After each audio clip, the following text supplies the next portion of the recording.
I'm down in the place where I've got the SmartWoodshop, and I'm using my new Osmo Action, and it is amazing because I just grabbed the app, which is a free download, and even though it has a front-facing screen, which is a great improvement over my tried and true GoPro series, ending in the, I still use the GoPro Hero 7, but I really like this, and I can do this with my GoPro as well, except it seems to be a little more seamless, and I was able to just fire it up. It's the first time using it, so I'm not shooting with my big cameras, which are off screen over there, but I am, I'm going to do a quick little project. I've got the bigger project here that I'm working on, getting this big estate kind of updated and ready for the owner to move back in.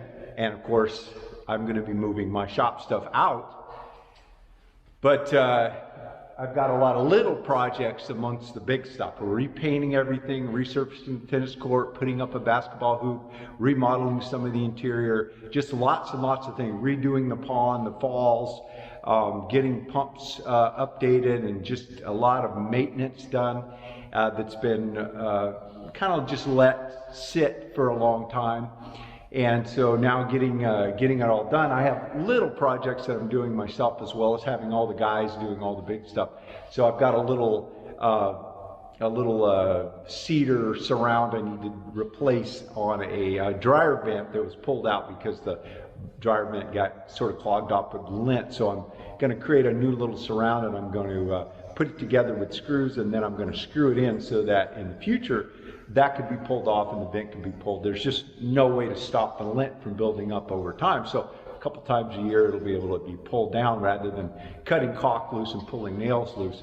So I'm working on that little project amongst about 100 other little projects, but I'll try to grab as much as I can with the Osmo Action and see how it turns out. And you guys let me know, all you subscribers, people that watch my videos, let me know what you think of this format over, you know, using the big professional Sony cameras overhead and off in the shop. Obviously I can't do that as much when I'm running around and sort of grabbing shots as I'm moving through the day.